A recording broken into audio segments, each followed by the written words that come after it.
claro aqui, muito me surpreendeu. Por que eu frisei volta? Por que eu frisei volta? Porque aqui de repente no contexto, no livro de Reis, é colocado uma passagem, é colocado uma condição aqui que muito me surpreendeu. A Bíblia de repente vem falar que o rei Ezequias adoece de uma doença que o levaria à morte. Então aqui já tem Ezequias. E que Deus usa, que naquele momento quem era o profeta? Nada mais, nada menos de quem? O profeta Isaías, para levar uma mensagem até a ele. E lá embaixo no versículo de número 11, nós temos aqui o rei Acais como personagem aqui dentro desse texto. E isso me surpreendeu, por quê? Porque 3 pessoas de peso estão dentro dessa narrativa, aonde uma questão de morte está em conta.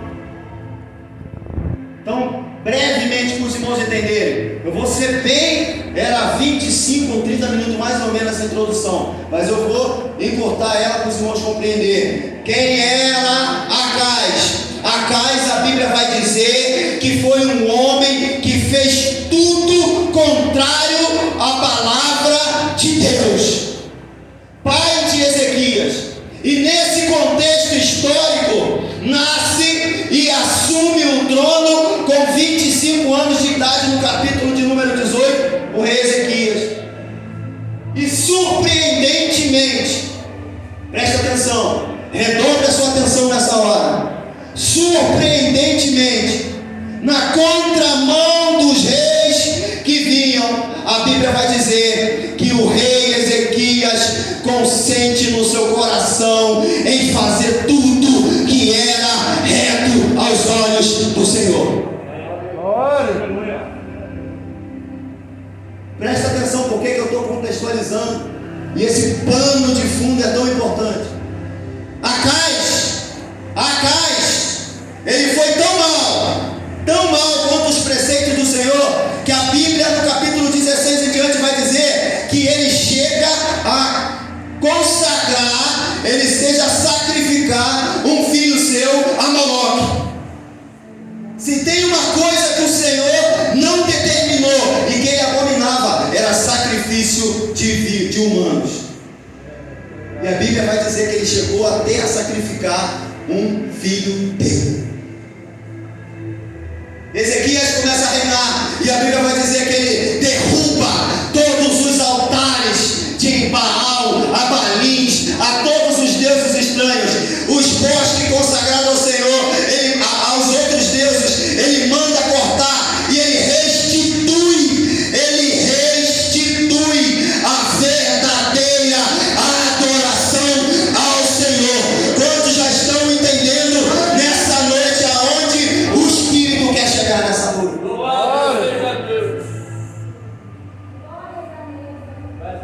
Surpreendentemente nesse contexto, irmão Leandro, de repente a Bíblia vai dizer que o rei Ezequias adoece. E quando ele adoece, o próprio Deus Todo-Poderoso designa ninguém mais, ninguém menos do que Isaías. E todos vocês sabem quem foi Isaías. Capítulo de número 6. Um homem que era de lábios impuros e habitava no meio de um povo impuro, aonde os seus lábios foram tocados pelo madenais de brava viva do altar, e o Senhor santificou. Está entendendo, irmão Gabriel? Por que eu estou aqui introduzindo com esse plano de fundo? Presta atenção, eu vou ser rápido depois. Vocês precisam compreender isso aqui. Aí agora, Deus usa o Isaías, o profeta Isaías, para ir lá e falar para o rei: arruma a sua casa, porque você vai morrer. Arruma a sua casa, porque essa doença que você adquiriu, essa doença é para a morte. E pelos estudiosos, fala que foi úlceras que ele teve, mas pelo contexto e a forma que ele tinha que se voltar aos sacerdotes, o contexto diz que ele pegou nada mais, nada menos do que lepra. Essas chagas, essas úlceras no seu corpo, era lepra. E ele recebe uma palavra, entram nos átrios do seu templo, e isso já o incomoda, porque não adentra ninguém mais, ninguém menos do que Isaías. E Isaías diz que tem uma palavra de Deus para ele, e a palavra de Deus para ele é: coloca a tua casa em ordem, porque essa doença que você está, ela vai te levar à morte.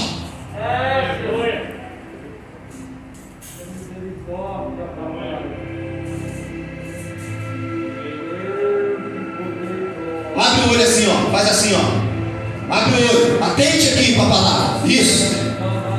Abre o olho. Aí o que a Bíblia vai dizer para mim e para você? A Bíblia vai dizer que quando ele recebe a palavra, ele se volta para a parede e ele ora ao Senhor. Quem está com a Bíblia aberta aí, acompanhe comigo. Versículo de número 3. Ah, Senhor, se servindo de te lembrar que andei diante de ti em verdade e com um coração perfeito, e que fiz o que era reto aos teus olhos, e chorou Ezequias muitíssimo.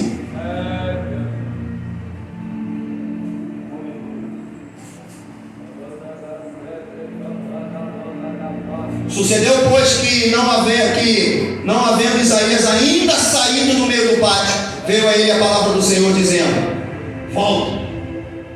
Aí todos nós conhecemos o contexto. Volta lá e diz para ele que eu vou liberar mais anos de vida para ele. Aí olha que me surpreende. E eu vou aqui mostrar para vocês. Eu estou dando esse contexto para vocês entenderem os elementos que são sólidos nesse texto. E como que o Senhor pega e dá uma palavra, volta. E a minha palavra nessa noite é, o texto, se eu fosse colocar aqui um título, seria: o Deus que muda a minha e a sua sentença. Quem tem sentença aqui nessa noite, que aos teus olhos não tem jeito, Deus está cheio na sua sentença nessa noite. Aleluia. Glória a Deus. Repita, irmão Alexandre. Glória a Deus.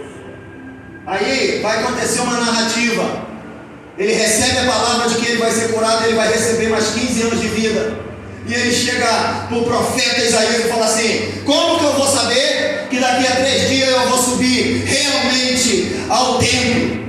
Ou seja, como que eu vou saber se daqui a 3 dias verdadeiramente eu serei curado? E o profeta fala para ele: eu gosto disso aqui, é bom. Os irmãos, quando tiver elementos que os irmãos não conheçam, vai atrás dele.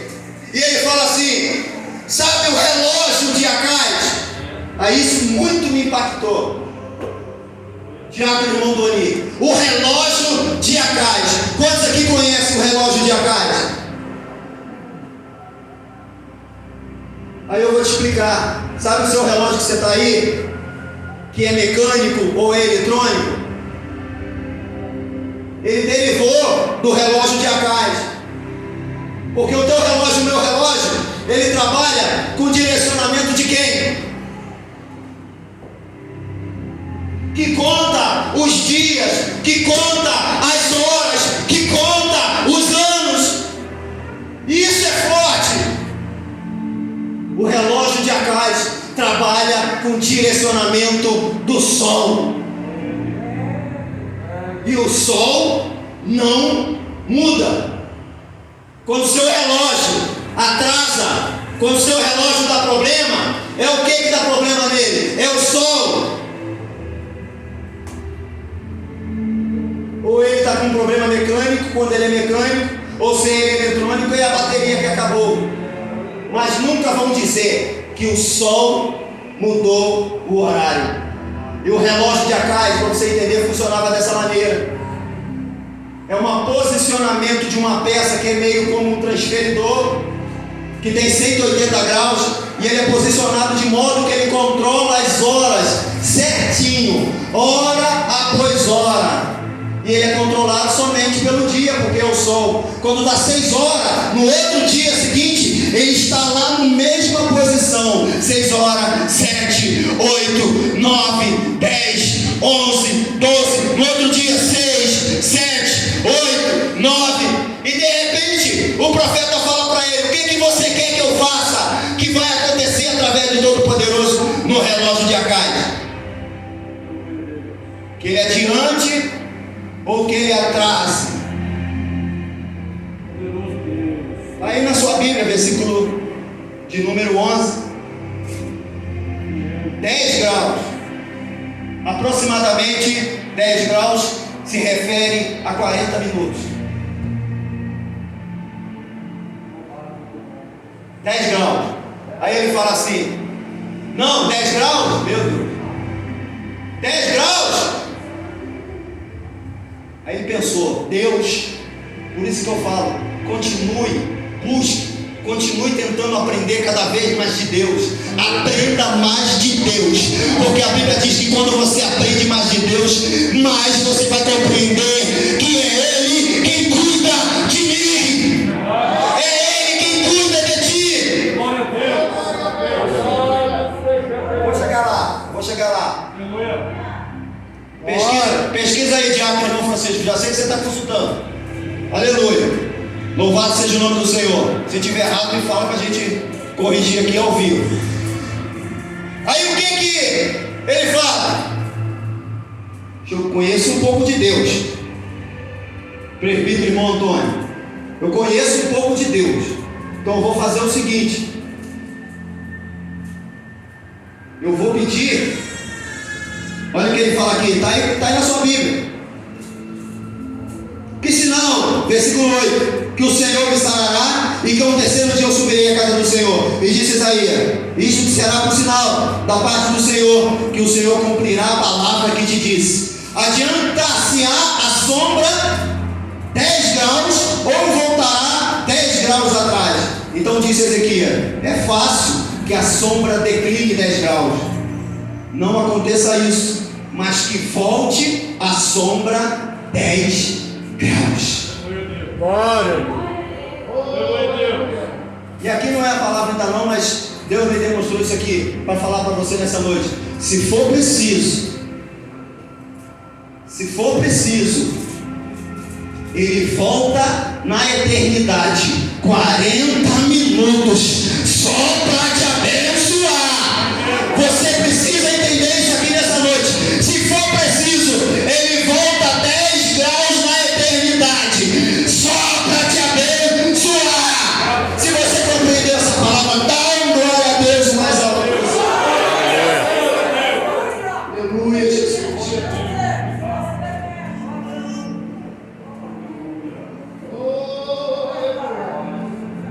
Mas agora eu vou entrar na mensagem. E agora aquilo que eu falei, 5 minutos eu entrego o microfone em nome de Jesus. Aqui é um texto. É um texto, missionária Maria. Mas esse texto, porque ele teve que ser narrado, mas se você vir entrar dentro do texto, ou entrar dentro da cena, você vai ver que a cena é assim. A Bíblia vai dizer que Ezequias vira para um lado na cama, que recebeu a palavra, e ele fala: ah, Senhor, lembra, olha o que ele usa, lembra, Senhor, que eu fiz o que era reto aos teus olhos. Lembra, se é servido, recorda disso, por favor. Mas aí tem um ponto e depois tem outra expressão. E a Bíblia vai dizer, olha aí na sua Bíblia, no versículo 4: e chorou Ezequias muitíssimo. Aqui é que eu quero entrar. Aqui é um texto, mas o acontecimento é simultâneo. Presta atenção comigo, você vai entender o que o Espírito vai falar ao seu coração nessa noite. O acontecimento aqui é simultâneo. Enquanto Isaías dá a palavra revelada para Ezequias,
queria chegar. Deus fala assim, ouvir a tua oração. Ouvir pode ser assim, vai ali fora.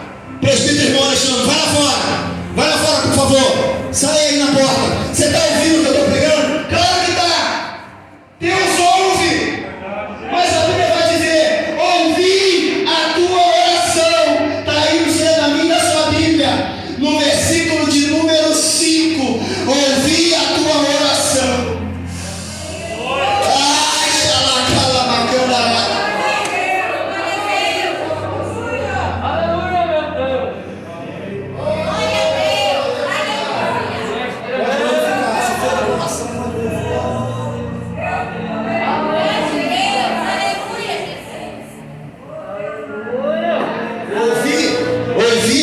Ouvir da maneira que eu falei, sentado no seu trono, Ele ouve tudo que você entrega e não entrega. Agora, quando você derrama lágrimas, Glória a Deus. quando você derrama lágrimas, Deus fala assim para ele: volta, fala para Ezequias que eu ouvi a tua oração. Glória a Deus. E vi, quando ele fala e vi, eu imagino, eu conjecturando, é como se ele fizesse assim, ele está ouvindo, aí de repente ele para de querer fazer moeda com o Senhor de troca, ele para de falar, de narrar aquilo que ele fez, de tudo que ele construiu, e ele se entrega. Aleluia.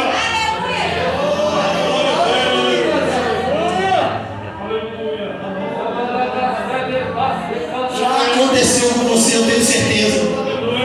Já aconteceu com você, já aconteceu comigo, já aconteceu com você. Ele para de narrar tudo aquilo que ele tinha feito, que ele poderia entregar, e ele fala, e a Bíblia fala que ele para e chora, para e chora. E quando ele chora, Jesus, a Bíblia fala que Deus faz assim, eu conjecturando, ouvi a tua oração, e vi. Se levanta, toda vez que você derrama lágrimas diante do Senhor, Ele se levanta em teu favor. Creia nisso nessa noite.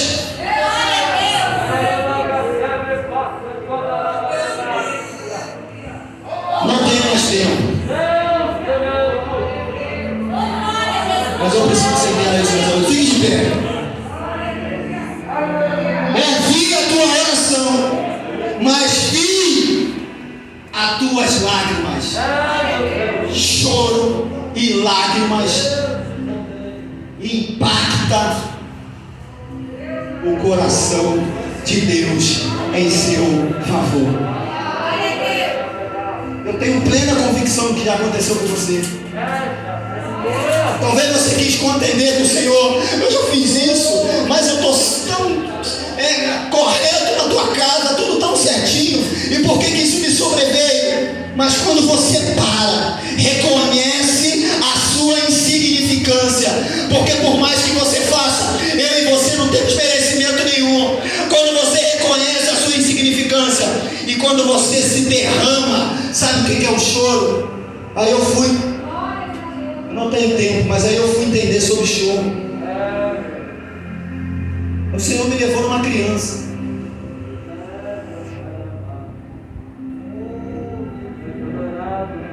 A criança só chora quando nasce, não é? Ela não só chora.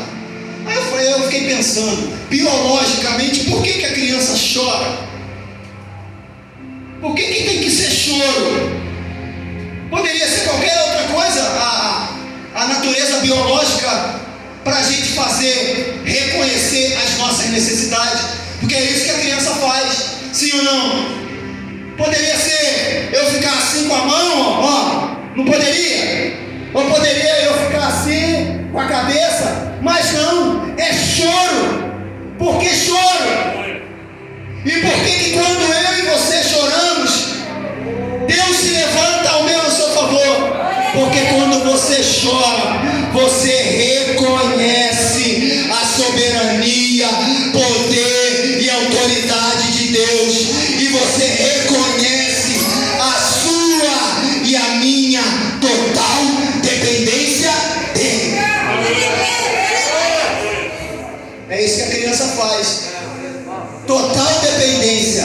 Eu quero comunicar alguma coisa e chora. Aleluia! Aí eu ia ter alguns exemplos aqui de o que mudou a sentença da situação e da pessoa. Foi as lágrimas. Foi como foi louvado aqui nessa noite. Gemidos inexprimíveis. Quando você não consegue entregar mais nada, Tiago, irmão Zé, e que você chora. Toda vez que você chora, você reconhece a sua incapacidade. Pode analisar isso aí na sua casa. Faz reflexão disso. Quando você entra em choro, em qualquer situação, é que você reconhece a sua incapacidade de resolver aquela situação. Dá uma glória a Deus àqueles que entenderam o que o Espírito Santo falou sobre isso. Eu vou encerrar porque eu já até avancei daquilo que eu combinei com o pastor. Mas que o Espírito Santo continue falando no seu coração. Analise esse texto e olhe o contexto. Vamos orar. Pai eterno, bendito e soberano, aí está a sua igreja, Senhor. Entreguei aquilo que o Senhor colocara no meu coração para falar e ministrar a tua igreja nessa noite. O que eu te peço é que a palavra encontre morada, Senhor, que ela floresça, frutifique e que seja e que leve-nos para as suas mansões celestiais. Fala com a tua igreja, continue falando, Senhor, e eu agradeço a minha oportunidade, em nome de Jesus.